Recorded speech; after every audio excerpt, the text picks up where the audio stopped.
Salam wirausaha. Selamat sore pemirsa Cahaya TV di mana saja berada. Bersama saya, Ivan. Sore ini kita berada dalam acara Wirausaha Sulawesi Utara.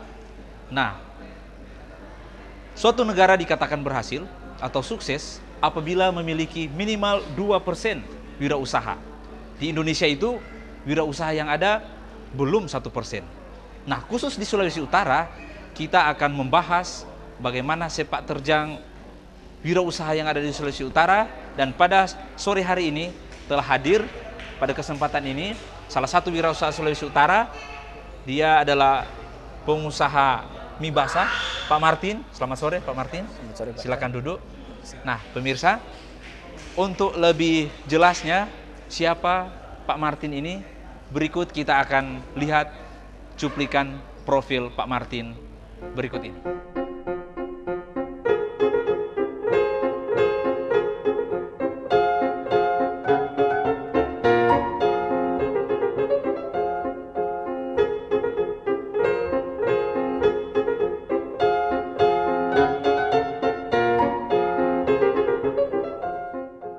Nah, pemirsa, tadi kita sudah melihat seperti apa profil dari Pak Martin. Nah, sekarang kita akan bincang-bincang dengan Pak Martin, salah satu pengusaha yang ada di Sulawesi Utara. Nah, Pak Martin, tadi kita sudah melihat profil dari usaha Anda, yaitu mie basah ya? Iya, betul, mie basah. Nah, sejak kapan Anda memulai bisnis ini? Saya memulai bisnis ini tahun 2012, tepatnya di bulan Desember, di mana pada awalnya saya memulai dengan peralatan yang sederhana seadanya. Seadanya ya? Seperti itu, ya. Kenapa sampai Anda ingin terjun ke, padahal mie kan sepertinya banyak orang menganggap bisnis mie itu kurang menarik atau apa. Tapi kenapa Anda melihat peluang di bisnis mie ini seperti apa kira-kira sampai Anda berani untuk terjun ke bisnis mie basah ini? Betul, memang sudah di Manado, kota Manado sendiri ada lebih dari 20 ya. 20 yang mengerjakan home industry mie basah. Nah, saya tertarik karena bisnis ini investasinya lebih kecil. Lebih kecil ya? Ya, tapi profitnya bagus. Jadi saya masuk, kemudian awalnya sih ada anggota keluarga yang lain yang mengajak untuk memulai usaha ini. Dia menjelaskan, kemudian saya ikut investasi di sana, memulai usaha. Dan seiring dengan waktu, karena latar belakang saya juga pernah bekerja di salah satu perusahaan swasta. Oh, dulunya di perusahaan swasta? Ya, saya pernah kerja di perusahaan swasta yang model manufacturing juga, pabrikasi. Jadi sedikit demi sedikit, apa yang pernah saya lakukan di perusahaan, saya kerjakan di tempat saya sendiri. Cara-caranya diadopsi begitu ya? Ya, betul. Jadi kita mengenal istilah-istilah Kaizen, ya, perbaikan. Ya. Kita mulai mengganti beberapa peralatan yang dulu kita masih pakai meja tada untuk kerja. Sampai sekarang kebanyakan kawan-kawan di sini masih pakai meja tada. Kita introdusir dengan mixer. Oh, sekarang sudah tidak pakai meja tada itu? Iya, udah enggak. Kita pakai mixer. Nah, apa kelebihan menggunakan mixer dengan meja tada itu? Kalau meja tada itu kan manual, kita pencampurannya dengan tangan manual. Itu pencampuran antara air dengan tepung itu tidak merata. Oh, kurang kalau merata. Di meja tada ya kita manual. Tapi itu kalau dengan berpengaruh mixer, ke hasil mie juga itu nanti? iya, Bahannya. betul. Jadi waktu kita pressing, mie-nya lebih padat, lebih kenyal. Oh, begitu. Iya. Oke, jadi pemirsa, ternyata tanpa kita sadari ya, sering kita makan mie bakso dan segala macam, tetapi kita tidak pernah berpikir bahwa proses mie itu sebetulnya sangat-sangat butuh kehati-hatian, ketelitian. Nah, kita sampai di tempat kita itu, di meja kita, saat kita akan menikmatinya, gampang saja kita melihat. Tetapi ternyata ada proses yang boleh dikata sangat sulit. Nah, di sini kita akan tanya-tanya ke Pak Martin, kira-kira suka duka seperti apa dalam melakukan pembuatan atau proses mie ini, kira-kira gimana itu ceritanya bisa sampai buat mie yang kecil-kecil begitu kan? Gimana Pak Martin? Iya. Memang hal paling sulit di proses produksi mie karena ini kan pencampuran air, tepung, minyak dan panas api. Jadi lebih sulit ya karena butuh ketelitian gitu ya. ya. Betul. Kemudian pada saat sekarang ini kita juga kontrol panas itu masih belum ada alat ya saat ini. Nah, itu berpengaruh di derajat air yang harus kita lakukan perebusan dengan mie. Nah, ini cukup detail. Ya, tidak sembarang orang yang misalnya merebus dalam air yang itu harus ada orang ahli kan di situ yang tahu airnya derajatnya sekian kan tidak bisa diukur. Mungkin hanya bisa divisualisasi begitu. Iya, kita feeling aja, Pak. Feeling ya. Kita feeling aja, kalau sudah terbiasa mungkin sudah bisa. Tapi sangat berbeda dengan kalau kita melakukannya secara manual. Jadi kalau manual kita mungkin istilah kita yang teknis bilang 10 kali goyang sudah, somasa tumi. Nah, kalau pada yang seperti ini kita mesti di atas 50 kali. Oh, begitu. Ya, minyak baru masak. Ya, tapi betul-betul kenyal. Mendapatkan tekstur yang minyak yang bagus ya di situ. Iya, betul. Selain hal-hal teknis seperti itu, kita juga punya kendala lain dengan sumber daya manusia, tenaga kerja. Karena kondisi kami sendiri itu melakukan salah satu outlet kita ada di Pasar Bersehati, Calacak. Kita harus supply ke Pasar Calacak itu sekitar jam 2 subuh. Jam 2 subuh? Iya. Nah, jadi gimana mengatur waktu itu kalau harus tengah malam begitu kan sepertinya agak susah begitu mengatur, memobilisasi karyawan di saat tengah malam begitu. Kira-kira ada kiat-kiat apa sampai mereka jadi mau itu bekerja di tengah malam begitu? Betul. Ya, awalnya sih nggak ada masalah karena rata-rata pabrik mie kerjanya seperti itu, kerja malam awalnya. Tetapi saya perhatikan kalau karyawan ini cepat jenuh, cepat bosan karena tiap malam kerja. Nah, jadi turnover perputaran karyawan tinggi gitu. Ya? Masuk keluar. Jadi kita nggak bisa salahin. Jadi kita coba tukar ke jam yang lebih awal gitu. Jam kerja lebih awal. Ditukar ya begitu. Iya. Kalau dulu kita mulai jam 10 malam atau jam 8 malam sudah mulai. Nah, sekarang kita mulainya ke jam 4. Oh, jam 4 sore. Jam 4 sore kita sudah jadi mulai. Jadi lebih awal ya. Lebih awal. Lebih awal. Betul, Pak. Tapi gimana? Sekarang berhasil enggak cara seperti itu? Karyawan turnovernya jadi menurun. Awalnya menurun, tapi seiring dengan omsetnya naik, jam kerjanya lebih panjang ya bermasalah juga. Kita coba atasi juga dengan mesin produksi yang lebih besar. Ya, tapi masih skala home industry. 1 jam kita kerjakan sekitar 100 kg. Ya. Tetapi toh karena omsetnya ini kita harus kerja sampai dengan jam 2, jam 3 subuh gitu. Oke. Ya, ternyata ya pemirsa, seperti yang saya sampaikan tadi bahwa membuat mie itu tidak gampang ternyata. Nah, pemirsa, kita akan cari tahu berapa sebetulnya omset yang didapat setiap hari oleh Pak Martin setelah pesan-pesan yang melewat berikut ini.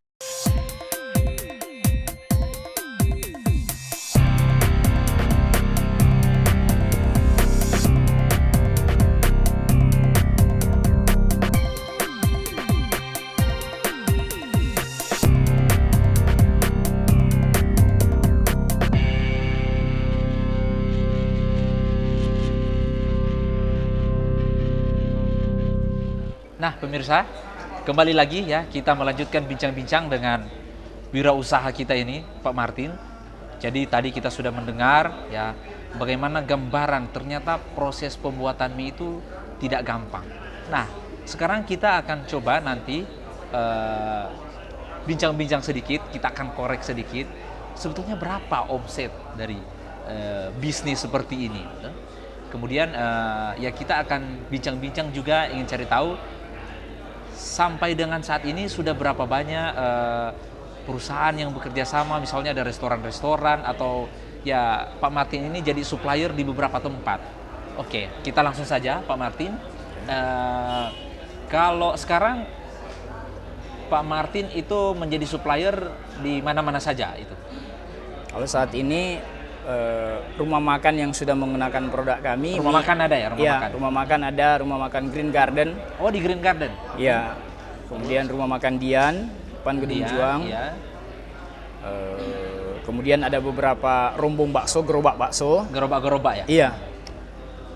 Kemudian Freshmart, seluruh juga sudah ya? Freshmart, semua Freshmart. Kita baru deal dengan Multimart. Oh, baru deal dengan Multimart? Iya, baru Multimart. Iya, terima kasih. Itu Multimart 1 sampai 4 ya. Multimart yang di Jalan Samrat dekat Bang Sulut, Ya. Ranotana di Pal 2. Terus sama di Megamas. Megamas juga. Di pasar juga ada lapak atau apa begitu? Iya, penjualan yang paling banyak kita di Pasar Bersehati ya? di Cilacap. Sekarang produksi mie basah yang Pak Martin buat itu ada berapa banyak sekarang? Sebenarnya sih kalau kita di pasar itu cuma ada dua varian ya, mie biasa sama mie telur. Mie biasa dan mie telur. Iya. Kalau kita ke supermarket itu ada istilahnya ada 4 item lah. 1 kilo, setengah kilo. Jadi 1 kilo mie biasa, setengah kilo mie biasa, 1 kilo mie telur, setengah kilo mie telur. Seperti itu. Nah, boleh dong tanya-tanya ini Pak Martin, Ya, silakan. kira-kira omset hariannya kira-kira berapa itu? Ya kalau kami sih masih kecil ya, sebenarnya agak malu juga kita mengungkapkan di sini. Ada kawan-kawan yang jauh lebih banyak daripada kami ya. Kami antara 2 sampai 3 juta segitulah. Wah, itu sudah luar biasa itu, karena ini harian kan? Iya. Harian. Wah, ternyata pemirsa, bisnis mie yang banyak orang tidak menganggap ini adalah suatu bisnis yang menggiurkan ya. Bayangkan saja kalau setiap hari kita dapat 2-3 juta, dalam sebulan itu coba dikali berapa yang kita bisa dapat. Nah, Pak Martin, terus sekarang ini Pak Martin kan mengembangkan usaha mie, kira-kira dalam proses delivery itu ke customer, misalnya antar ke apa tadi, ke Green Garden, Iya. ke Multimart, Multimart, betul. dan ke pasar. Nah, itu gimana? Apakah ada kendala atau cara pengiriman mie-nya atau cara sampai ke customer itu kira-kira gimana? Apakah ada kendala atau Ya kita tinggal pengaturan waktu aja Pak Ivan. pengaturan waktu? Ya. Seperti apa kira-kira itu? Ya kalau di Pasar Bersehati ada satu juga yang ketinggalan di Pasar Air Madidi. Saya ada ambil lapak di Air Madidi, di pasar air tradisional Air Madidi. Jadi kita kalau di Pasar Bersehati itu jam 2 sudah di pasar. Nah, kita mulai kalau di Pasar Air Madidi kita cuma 3 kali dalam seminggu. Itu jam 6:30 kita ngantar ke sana.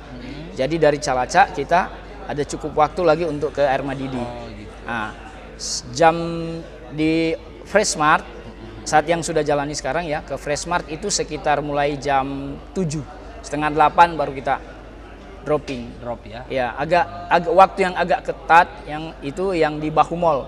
Itu nggak boleh lewat jam setengah 9. Bahu Mall ya? Iya. Kalau di outlet yang lain kita sampai jam 11. Bisa jam di Bisa. atas. Oke. Pengaturan waktunya aja, Pak. Pengaturan waktu ya. Nah, pemirsa, ya, jadi ternyata jadi usahawan mie itu banyak suka dukanya ya. Banyak tantangannya. Tetapi peluang dari bisnis ini sangat terbuka ya. Karena kita melihat di Manado saja sendiri, kalau kita jalan, pinggir jalan, ada begitu banyak sekali gerobak-gerobak bakso yang ada di pinggir jalan. Nah, tanpa kita sadari sebetulnya, dari mana bahan bakunya, sumbernya mie ini. Ternyata kalau tadi Pak Martin katakan bahwa di Manado khususnya itu baru 20 unit usaha mie seperti ini ya. Sementara pasar yang ada di Sulawesi Utara itu luar biasa. Nah, tadi kita sudah mendengar bagaimana prosesnya pembuatan, bagaimana deliverynya, bagaimana tantangan-tantangan seperti kalau ada pengiriman, bagaimana cara mensiasatinya. Nah, ini saya lihat juga Pak Martin pakai baju wirausaha Bank Indonesia. Ini entrepreneur sulut so pasti bisa. Ini acara apa ya ini? Wirausaha Bank Indonesia ini ada ikut wirausaha Bank Indonesia, Pak Martin? Ya, betul. Nah, bisa ceritakan sedikit apa yang Anda dapat di acara wirausaha itu mungkin? Ya. Saya sangat bangga menggunakan atribut ini karena sebagai pengusaha kita kebetulan saya ada proses dari Bank Indonesia, kita direkrut melalui beberapa proses dan kita menjalani bisnis coaching. Bisnis coaching? Iya, yang dilakukan oleh Top Coach Indonesia. Nah, di sana kita dilatih untuk berbisnis, manajemen bisnis dan berbagai hal. Jadi ilmu-ilmu yang kita dapat di sana itu sangat-sangat membantu kami. Nah, bisa jadi, ceritakan salah satu contoh mungkin yang Anda pelajari di sana yang buat Anda berkesan, Pak Martin? Iya. Seperti apa? Hal yang dulu saya anggap remeh itu hal finansial, ya tentang keuangan, laporan keuangan. Ya, latar belakang pendidikan saya memungkinkan saya paham accounting. Saya akuntansi saya paham, tetapi kita tidak terpikirkan bahwa itu merupakan kunci dalam pengambilan keputusan bisnis. Bisnis ya. Nah, jadi selama saya jalani usaha, kita nggak memperhatikan hal ini, pencatatan keuangan dan sebagainya. Nah, ketika kita mulai mengikuti pelatihan, kita baru menyadari ternyata laporan keuangan itu sangat penting, sangat mendukung saya dalam mengambil keputusan-keputusan bisnis yang menguntungkan. Oh begitu. Oke, jadi pemirsa, salah satu kendala daripada wirausaha yang baru memulai UMKM itu adalah laporan keuangan ya. Kita kadang-kala menganggap ini remeh, menganggap enteng. Tetapi Pak Martin katakan salah satu hal atau faktor penting dalam proses pengambilan keputusan adalah kita harus mengetahui bagaimana secara sistematis dan rapi pengaturan keuangan kita. Oke, kita akan bincang-bincang lagi dengan Pak Martin. Lanjut sebentar, ada begitu banyak kita akan gali lagi dan tapi sebelumnya kita saksikan dulu yang mau lewat berikut ini.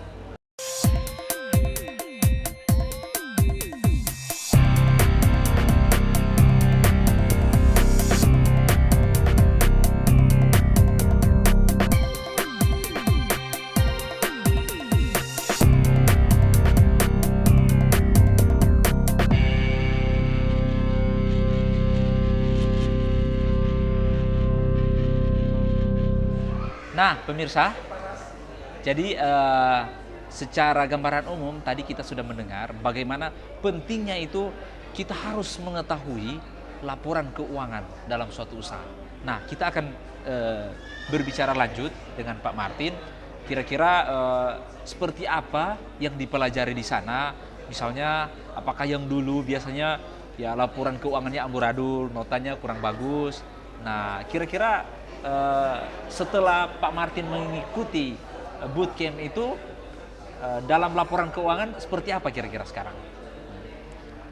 Ya, kalau dulu kan yang kita pelajari di kampus dulu itu jurnal, kemudian jurnal, iya, yang lain-lain itu, iya, laporan rugi semuanya neraca, semua itu. Tapi kalau yang kita dapat dari Top Coach itu lebih praktis, Pak. Lebih praktis. Ya, kita mencatatnya lebih praktis. Lebih aplikatif dan ya, praktis. Betul sekali. Jadi kita membuat income statement, cash flow statement, kemudian balance sheet juga, neraca kita buat di sana. Cash flow iya. gitu. Nah, itu dari, jadi gampang ya? Ya, lebih nggak serumit yang waktu kita pikirkan waktu awal. kuliah. Iya. Dan saya melakukan beberapa perubahan dalam proses pembelian bahan baku. Setelah saya tahu bahwa ternyata cash flow saya itu menipis ketika saya menyediakan stok terlalu banyak. Terlalu banyak. Iya. Ya seperti itu. Salah satu. Idealnya seperti apa itu Pak Martin? Kalau seorang usahawan itu apakah dia sementara misalnya begini ya, apakah dia harus menyiapkan stok yang banyak atau stok yang sedikit sementara misalnya dia membeli yang banyak dengan harga misalnya penawaran murah, atau dia membeli 2 hari, 3 hari dalam jangka waktu pendek, tetapi harga yang tinggi. Nah, kalau pengalaman Pak Martin, kira-kira idealnya seperti apa yang paling bagus? Kalau kita kan sudah tahu Pak, kebutuhan permintaan untuk kita kan, berapa barang yang akan kita produksi, kita sudah ada prediksinya, kita sudah ada gambarannya. Ada gambaran. Ya, jadi kita menyediakannya sesuai kebutuhan dan kita juga ada anggarkan. Sudah dianggarkan. Ya, sudah diplot anggarannya. Misalnya kita melakukan pembelian yang dulunya kita pernah stok sebulan sekali, ya, sampai terigunya ada yang rusak di bawah itu. Sampai rusak ya? Iya. Nah, sekarang kita nggak seperti itu. Kadang kita sedia 50-60 sak supaya perputarannya paling lama seminggu. Seminggu ya? Iya, paling lama seminggu kita sudah. Jadi idealnya stok yang ada hari ini kalau bisa habis hari ini. Iya, betul. Ya. Jadi pemirsa, tadi kita sudah mendengar ternyata dalam suatu usaha juga penting harus kita perhatikan bahwa jangan sampai kita menyimpan stok lama-lama. Karena kalau kita menyimpan tidak pada sesuai kebutuhan, itu pada akhirnya akan rusak percuma. Nah, Pak Martin berdasarkan pengalaman yang sudah dia pernah alami ya, tentu bagaimana dia merasa setelah membanding-bandingkan, tentu memakai barang sesuai kebutuhan itu lebih ideal ya. Oke, Pak Martin.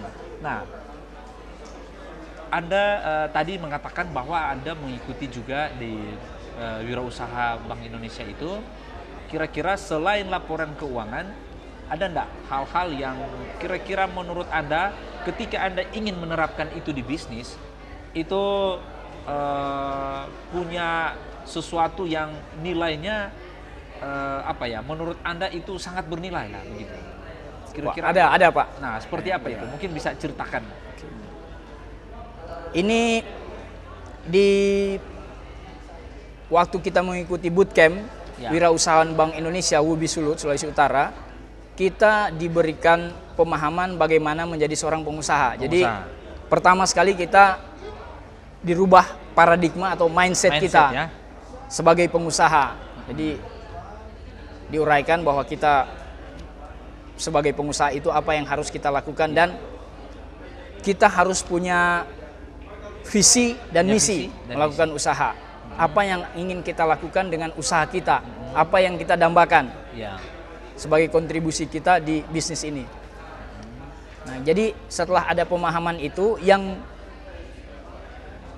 dulunya saya buntu, ada misalnya masalah tenaga turnover karyawan tinggi. Nah, setelah kita dapat ilmu bagaimana kita membagi visi misi kita dengan karyawan, itu agak membantu. Jadi tim kerja, karyawan itu jadi semangat semua ya. Ya, jadi mereka jadi terarah. Jadi udah tahu, oh misinya kita ternyata jelas gitu ya. Iya. Banyak kan mungkin sekali yang karyawan bekerjanya yang penting hanya gaji aja, setiap bulan yang penting terima gaji. Betul. Tetapi tidak punya visi. Betul. Jadi ternyata penting juga ya pemirsa, bahwa kita harus menjelaskan juga ke karyawan visi kita seperti apa. Iya. Mereka harus tahu visi kita ya. Bukan hanya yang punya perusahaan, bukan hanya owner, bukan hanya manajer, tetapi sampai karyawan juga harus tahu visi perusahaan itu seperti apa ya. Iya. Okay. Ini sangat membantu untuk menumbuhkan sense of belonging, Pak. Nah, itu rasa memiliki dia, rasa memiliki, sehingga kadang-kadang mereka memulai ada inisiatif untuk melakukan. Apabila ada hal-hal yang dia rasa tidak beres di sana, dia akan mengambil inisiatif untuk bertindak membereskan. Nah, seperti itu. Itu sangat membantu sekali. Sangat membantu. Oke, jadi pemirsa, ternyata paradigma itu sangat penting ya. Paradigma berwirausaha. Memang di zaman sekarang ini kita melihat bahwa ada begitu banyak pengangguran ya. Begitu banyak lulusan baik dari perguruan tinggi, baik dari SMK, SMA, yang ternyata setelah selesai paradigmanya selalu ingin mencari kerja. Tidak pernah berpikir, tidak pernah merubah paradigma bagaimana menciptakan lapangan pekerjaan. Nah, kita akan bincang-bincang lanjut bagaimana bagaimana menciptakan paradigma untuk dari setelah lulus, apakah dia mencari pekerjaan atau menciptakan pekerjaan. Tetapi sebelum kita lanjut, kita akan melihat yang melewat berikut ini. Ya.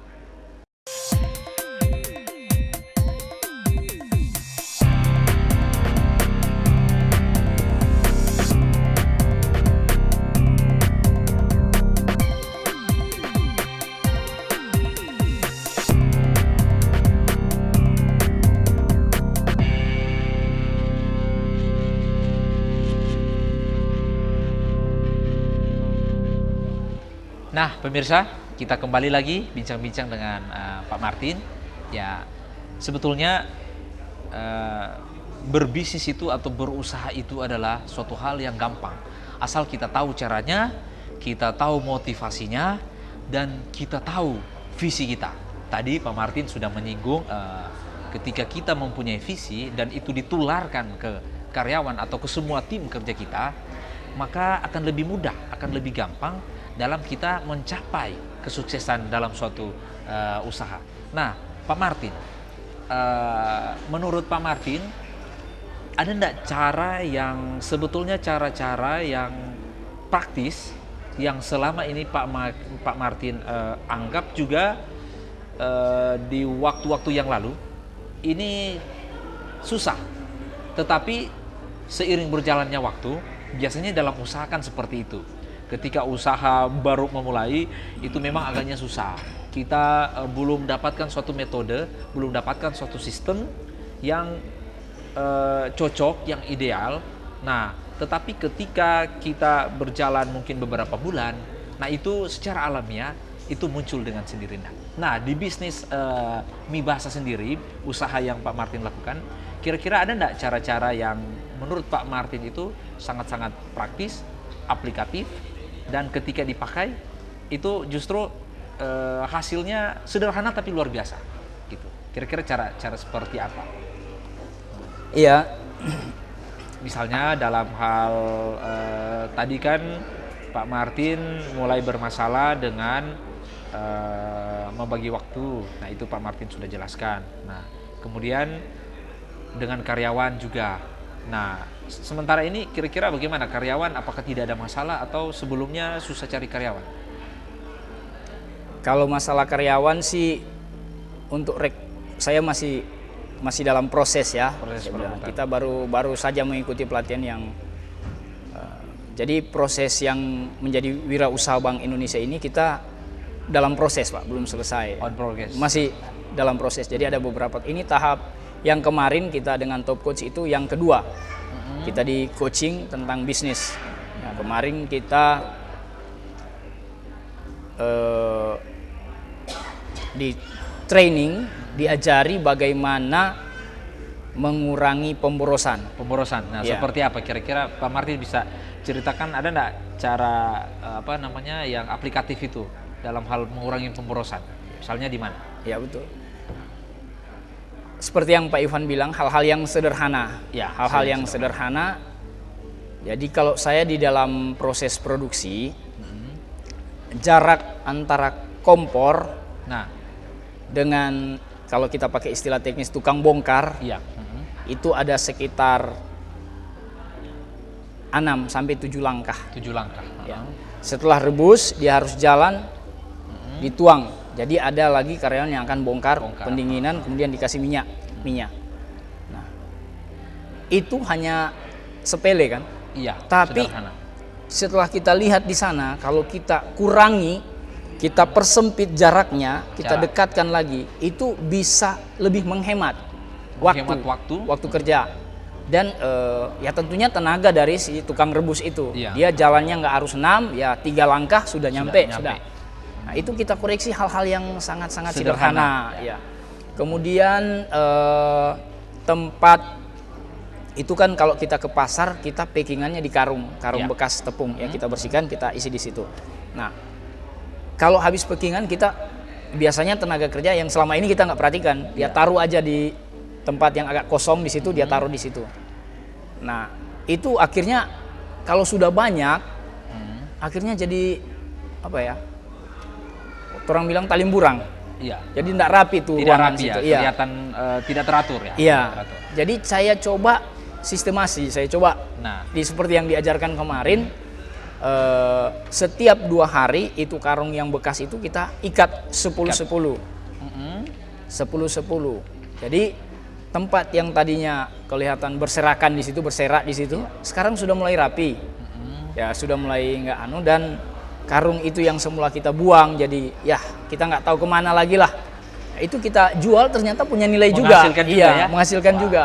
jadi ternyata yang pertama dianggap itu tidak bernilai ya, tetapi setelah kita dioptimize ternyata menghasilkan juga ya. Iya, bisa. Gitu. Oke, jadi ternyata pemirsa itu hanyalah contoh-contoh kecil sederhana seperti tadi prinsipnya kita memperpendek jarak langkah ya. Tadi kalau misalnya 7 langkah kita bisa perpendek 3 langkah.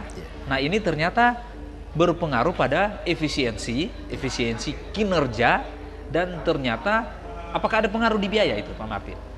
Oh jelas ada. Berpengaruh juga Iya. kan? Nah, ternyata berpengaruh juga sampai ke biaya. Iya. Karena kecepatan rebusan itu berpengaruh di hasil kan. Berpengaruh Kalau di dia hasil. panjang dia terlalu capek, dia lama-lama jadi lambat kerjanya. Oh, begitu, betul. Ya, jadi hasilnya pun berkurang.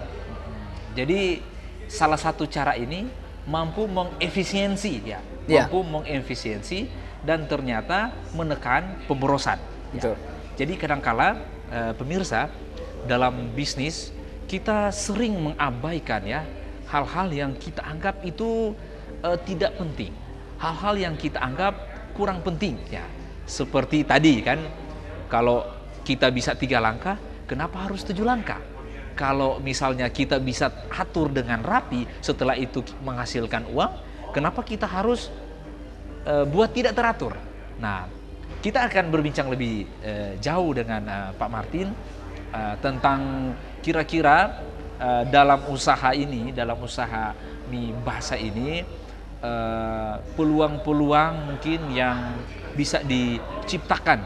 Artinya kita akan mendengar sebentar nanti kira-kira Pak Martin ini ketika melakukan bisnis mie basah ini pasti punya mimpi, punya dream, punya blueprintnya, punya keinginan kira-kira dari mie ini apa yang sebetulnya Pak Martin itu bisa harapkan.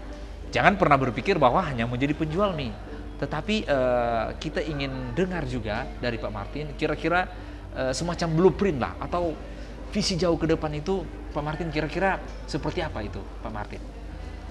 Oke Pak Martin, kita tahan dulu ya, karena kita melihat yang melewat berikut ini.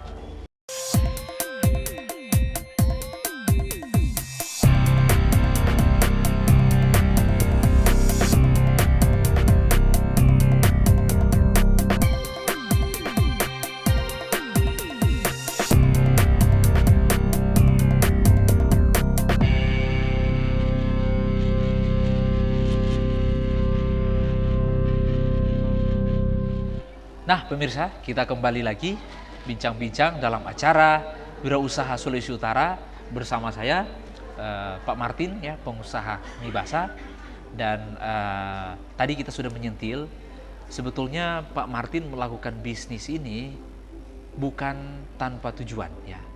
Pasti setiap orang yang ingin melakukan usaha itu punya keinginan, punya harapan dari bisnis apa, kira-kira dia ingin seperti apa pada akhirnya. Nah, kita akan mendengar nanti kira-kira Pak Martin ya, dari bisnis ini mie basah, sebetulnya saya dan mungkin pemirsa di rumah ingin mendengar ya, kenapa bisnis ini mesti ada, dan kira-kira harapan-harapan apa yang menjadi keinginan, impian Pak Martin, misalnya bisnis ini mungkin berapa tahun ke depan sudah seperti apa, dan mungkin hal-hal lain yang menjadi harapan besar dari Pak Martin dalam bisnis mie basah ini. Kira-kira seperti apa itu Pak Martin?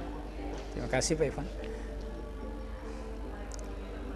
Masih terkait dengan pelatihan yang dilakukan oleh Top Coach Indonesia. Oh ya. Ya, kita awal sih punya keinginan, tapi kita nggak ukur seberapa besar keinginan kita. Pokoknya mau jadi besar, punya banyak uang gitu kan. Tidak terukur ya? Tidak terukur. Jadi kita mau besar, mau ya. Sekarang kita mulai diarahkan. bagian dari mindset tadi. Jadi udah ada jalannya. Iya. Memang saat ini visi kita itu menjadi pabrik mie terbaik di dunia. Pabrik mie terbaik ya. Iya. Pabrik mie terbaik. Produsen mie dan penjual mie terbaik. Terbaik. Itu adalah dream dari maaf boleh tahu Pak Martin, kita tadi sudah ngomong-ngomong mie basah, kita belum tahu nama mie ini apa sebetulnya. Di pasaran mie saya diberi merek mie RNG. Mie RND. RNG. RNG. RNG. Oh, apa maksud dari penamaan mie RNG ini? Mungkin bisa ceritakan. Ini pasti berkaitan dengan visi kan? Berarti. Ya, betul.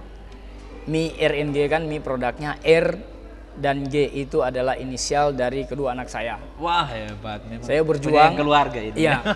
Berjuang untuk kedua anak saya untuk RNG ya. hidup lebih baik dari saya. Jadi mimpi Anda ternyata berawal dari situ ya. Ya. Sampai Pak Martin mengambil nama dari inisial dari kedua anak Pak Martin ya. Betul. RNG. Nah, kita lanjut tadi. Kira-kira selain tadi Pak Martin sudah katakan bahwa ingin menjadi pabrik ya atau produsen mie terbaik ya di dunia ya. Betul. Nah, bagaimana kira-kira kiat-kiat atau strategi yang akan Anda pakai di dalam mewujudkan apa yang menjadi impian Anda itu? Artinya strategi yang terukur kira-kira. Kita akan selalu berupaya untuk sekarang dalam saat ini kita sering mendengar mie yang kena tangkap, kena sergap karena mengandung bahan-bahan berbahaya. Oh, bahan berbahaya. Iya. Nah, visi kita adalah bagaimana kita menyajikan mie itu yang sehat dan layak dikonsumsi, aman untuk dikonsumsi. Tapi mie RNG ini apakah pakai bahan tambahan pengawet atau? Iya, kita sekarang memakai bahan-bahan yang food grade. Jadi aman untuk dikonsumsi. Tetapi kita terus berupaya untuk menggali bahan-bahan yang alami, yang organik ya. Ya, kebetulan di Wirausaha Bank Indonesia ini ada kawan yang sedang berusaha mewujudkan itu, bahan pengawet yang alami. Seperti apa itu bahan pengawetnya? Ya, produknya sih cukup umum di sini, yaitu dari arang tempurung. Ternyata setelah kita ketemu di WUB Sulut Bank Indonesia ini, ternyata dia mampu memproduksi asap cair. Asap cair. Iya, asap cair kita tahu dia bisa menjadi pengawet alami. Betul. Untuk Saya bahan juga makanan. sudah tahu itu. Memang asap cair itu ya pemirsa adalah salah satu, sebetulnya dia food additive atau bahan tambahan makanan yang bersifat organik dan tidak punya efek samping ya. Ya. Ternyata rencananya akan dipakai juga di mie RNG ini ya. Iya, kita lagi menunggu, mudah-mudahan kawan kita sukses untuk dalam proses dia memfabrikasi. Oke, selain Anda menerapkan menggunakan cara-cara menggunakan bahan tambahan organik pada produk Anda. Nah, kira-kira strategi apa kira-kira mungkin dari segi strategi pemasaran, dari strategi penyebaran outlet, atau strategi mungkin yang kira-kira menurut Anda ini mampu Anda lakukan, mampu Anda capai untuk mewujudkan mimpi-mimpi Anda menjadi mie produsen mie terbaik di dunia ini ya. Jadi kita bicara bukan hanya kelas kecil, kita bicara skopnya udah besar ini sebetulnya. Dan itu tidak gampang. Itu akan bersinggungan mulai dari pabrik-pabrik yang kelas besar dengan standarisasi yang hebat. Nah, bagaimana kira-kira Anda menyiasati kemudian menyikapi kalau saingan-saingan itu apakah menurut Anda tidak akan menjadi penghambat Anda atau semacam ancaman dalam bisnis yang Anda jalani kira-kira? Kalau awal-awal sih kita memang ketakutannya seperti itu. Kompetitor kita sebagai pengancam. Dianggap pengancam? Iya, kalau sekarang kita, kawan-kawan yang lain itu kita anggap sebagai penginspirasi kita. Penginspirasi ya? Iya, penginspirasi kita. Oh, dia buat begini, kita harus lebih baik. Bagaimana cara lebih baik ya, seperti itu. Dan kalau kita bicara kelas dunia, saya tahu itu prosesnya nggak Tidak pendek, mudah, iya, betul. tidak mudah, tapi langkah-langkah yang sudah kita sudah di training mulai, ke kita, ya, ya, sudah kita mulai. mulai perlahan-lahan yang seperti saya bilang tadi, kita mensistemasi usaha. Sistematis. Ya, kita mulai mensistemasi Perlahan kegiatan tapi pasti, operasional kita, ya, kita mengalirnya seperti itu.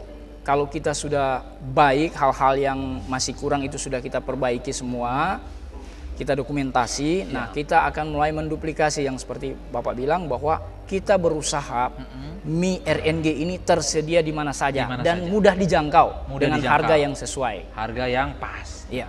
Jadi ada beberapa tahap, tapi kita sudah mulai. Nah, kita yakin bisa karena kita prosesnya kita paham. Kita paham. Oke. Ya, seperti itu. Jadi ternyata pemirsa, dalam memulaikan suatu bisnis itu sistemasi itu penting, ya. Bagaimana kita membuat bisnis ini menjadi suatu bisnis yang memenuhi standar, layak, dan ketika hadir di pasaran dia itu tidak menimbulkan efek samping, dia itu tidak menghasilkan suatu produk yang berbahaya, apalagi ini produk makanan, ya.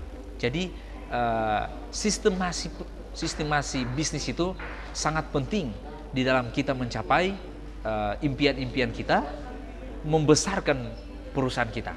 Nah, kita akan lanjut berbincang-bincang nanti dengan Pak Martin.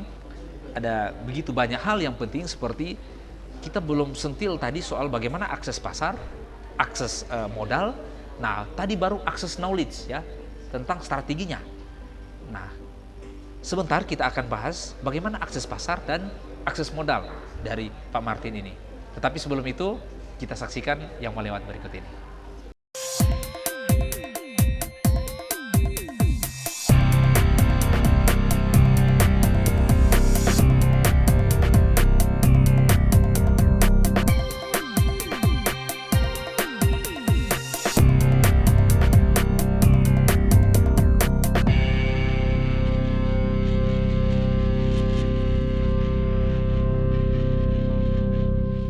Nah, pemirsa, ya, tanpa terasa kita sudah hampir sejam, ya, bincang-bincang dengan tamu kita sore hari ini.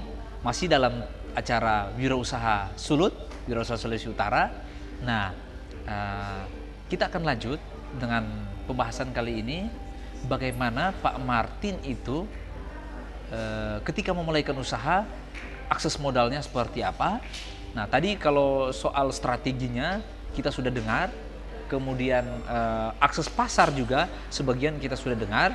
Nah, kita akan dengar apakah selama ini ada peran, misalnya peran pemerintah yang melibatkan misalnya Pak Martin dalam hal apakah dilibatkan dalam suatu kegiatan-kegiatan pameran atau apa. Nah, kita akan mendengar langsung dari Pak Martin. Nah, Pak Martin kalau bisa ceritakan mungkin bagaimana dalam mengakses modal, karena kita tahu dalam suatu usaha, dalam berbisnis, ya, pasti membutuhkan modal, kan.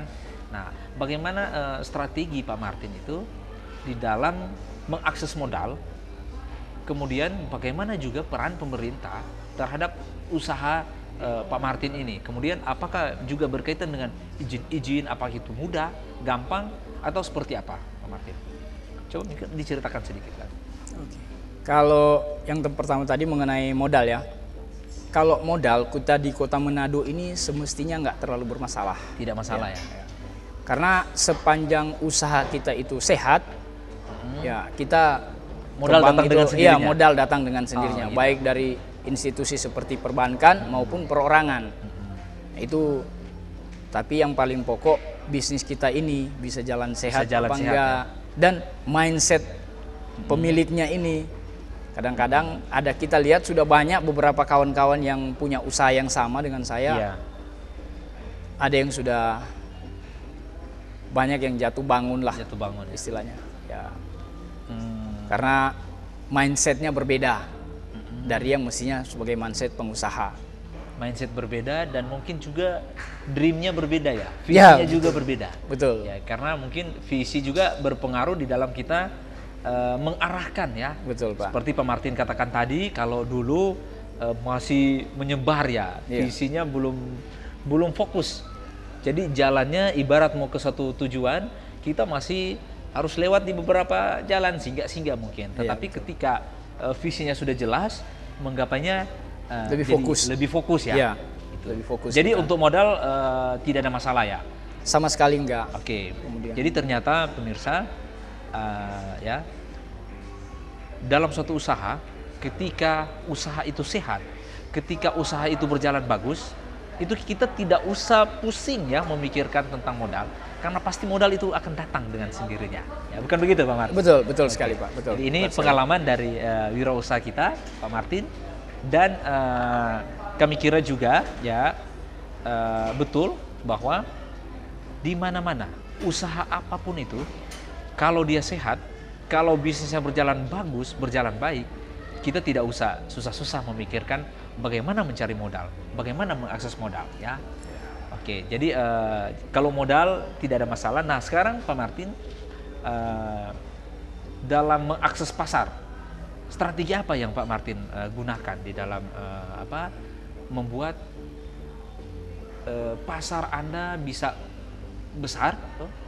Nah apakah ada strategi-strategi khusus? Mungkin bisa dibuka rahasia-rahasianya, pemirsa juga mungkin ingin dengar gimana? Ya, sebetulnya sih kita berawal dari identifikasi kebutuhan pelanggan aja. Identifikasi kebutuhan. Misalnya kan, kita sudah tahu setelah kita melakukan kegiatan ini beberapa waktu, kita tahu bahwa kebutuhan mereka perlu mie yang panjang, kemudian yang tahan, tidak mudah rusak. Ada yang begitu mie dibeli, bawa pulang ke rumah nggak bisa dipakai karena udah bau, udah lengket. Nah, kemudian cepat rusak. Iya betul. Kemudian mie-nya lengket-lengket ya, jadi agak susah dalam penyajian karena dia lengket, susah diuraikan gitu waktu dalam penyajian. Nah jadi kita sudah tahu itu dan kita bekerjanya berdasarkan itu. Oh mereka butuhnya seperti ini. Yang mereka inginkan. Iya. Begitu. Nah begitu kita capai apa yang ini, kita taruh di pasaran, dengan sendirinya mereka kenal produk kita ya mereka datangi. Nah memang saya sih sebenarnya malu juga bicara dengan Pak Ivan ini. Sebenarnya Pak Ivan juga kan pengusaha juga. Ya lebih besar lagi, lebih berpengalaman lagi dari kita. Saya juga sedikit mencuplik apa yang dilakukan Pak Ivan, yaitu produk kita itu kita taruh di internet gitu kan. Ocean 27 kan lebih apalagi gitu. Memasarkan cara online juga. Iya. Kita mau masuk ke segmen itu untuk dikenal produk kita gitu. Bagaimana dampaknya, pengaruhnya produk kita dipasarkan lewat cara online? Seberapa besar pengaruhnya, atau kira-kira dampak ke bisnis mie ini apakah berpengaruh cukup signifikan atau tidak di bisnis online? Saya optimis akan berpengaruh karena jangkauan konsumen kita lebih luas. Lebih luas? Iya, lebih luas. Kalau sekarang kan yang sekitar kita aja ya, jemaat Gereja Nazaret Tingkulu atau Bethesda Tingkulu yang mau ibadah ya, nelpon. Kadang-kadang sekarang kita nggak tahu dari mana lagi nelpon, minta. Oke. Jadi ternyata memanfaatkan juga komunitas-komunitas yang ada di sekitar itu penting juga ya. Betul, Pak. Dalam memasarkan produk kita. Iya. Ya minimal mereka adalah target pasar pertama kita. Iya. Ya. Jadi yang ada di lingkungan sekitar kita. Betul. Oke. Nah, kira-kira mie basah yang Bapak Martin pasarkan ini, apakah sudah memenuhi seperti tadi yang Pak Martin katakan, mengidentifikasikan kebutuhan pelanggan? Nah kira-kira apakah ini sudah memenuhi ekspektasi atau harapan-harapan dari para pencinta kuliner khususnya mie yang ada di Manado ini? Apakah sudah sesuai atau perlu lagi perbaikan, perlu lagi ada semacam ya variasi produk atau variasi rasa, gimana kira-kira? Ya saya kira seperti itu Pak. Ya jadi belum sepenuhnya terpenuhi. Ada sebagian ya, buktinya langganan saya kan masih bertahan gitu kan. Jadi sebagian, tapi masih beberapa langkah lagi yang kami lakukan untuk memperluas jangkauan pasar, untuk identifikasi bukan hanya kualitas produknya salah terutama itu, packingannya juga, kemudian konsep pemasarannya. Dan satu lagi saya menyinggung soal pemerintah, kita kemarin itu cuma pernah dibantu dari segi untuk higienitas, untuk mendapat akses rekomendasi dari Dinas Kesehatan. Nah itu kita ada dibantu dilatih gitu tanpa biaya dari Dinas Kesehatan Kota Madya Manado. Tapi hal-hal yang lain kayaknya belum. Ya. Malah izin saya pernah coba urus, aduh ribetnya ampun. Susah ya sekarang? Iya, agak susah. Ya, seperti itu. Oke, jadi memang dalam berbisnis juga faktor penting yang harus kita tidak boleh abaikan adalah soal perizinan, ya. Oke, Pak Martin, sebelum menutup perbincangan kita, sebetulnya menarik, toh. Nah, kira-kira harapan-harapan dari Pak Martin yang terakhir kira-kira apa untuk wirausaha khususnya yang ada di Sulawesi Utara? Mungkin sepatah dua kata mungkin pemirsa ingin mendengar kira-kira apa harapan-harapan dari Pak Martin, karena Pak Martin juga sebagai seorang wirausaha. Nah, bagaimana kira-kira Pak Martin ingin semacam menjadi inspirator ya buat para wirausaha yang ada di Sulawesi Utara? Bagi kawan-kawan yang lain yang akan memulai usaha di Manado ini, kita sangat luas ya, sangat luas. Enaklah berbisnis. Saya dari kota lain, dari kota Medan, tapi di sini lebih enak kita berbisnis, lebih mudah. Tetapi yang kendala bagi kita itu keterlibatan pemerintah dalam membantu pengusaha seperti kita yang pemula untuk pengurusan izin. Pengurusan izin. Iya, kadang-kadang kita cari orangnya bolak-balik. Kemarin urus fiskal aja yang dibilang 3 hari sudah sampai 2 minggu. Wah, ini PR PR waktu buat kita pemerintah. untuk waktu datang lagi kan itu agak memakan waktu ya. seperti itu. Jadi itu harapan-harapan dari Pak Martin, kita sudah mendengar. Nah, pemirsa, jadi ternyata penting sekali dalam berbisnis itu kita mengidentifikasi kebutuhan pasar. Ya, ketika kita mengidentifikasi kebutuhan pasar, maka dalam memasarkan produk kita itu tidak akan mudah karena kita menjual apa yang menjadi kebutuhan daripada pelanggan tentunya. Nah, sebetulnya masih banyak sekali yang kita ingin bahas lagi, tetapi karena waktu juga yang akan membatasi kita pada sore hari ini. Nah, sekali lagi pemirsa, terima kasih untuk kebersamaan Anda pada sore hari ini, dan jangan lupa ya, saksikan terus Cahaya TV, dan acara ini hanya ada di Cahaya TV channel 58 UHF. Dan juga kalau Anda di rumah kesulitan untuk mengakses antena UHF, gampang, Anda cukup klik www.ctvmanado.tv. Nah, Cahaya TV itu sudah langsung, apakah di handphone atau di notebook, itu dengan mudah Anda untuk mengaksesnya. Nah, demikian untuk pembicaraan kita, bincang-bincang sore hari ini. Terima kasih untuk kebersamaan Anda, sukses buat Anda pemirsa di rumah. Terima kasih untuk kehadiran Pak Martin, dan salam wirausaha Sulawesi Utara.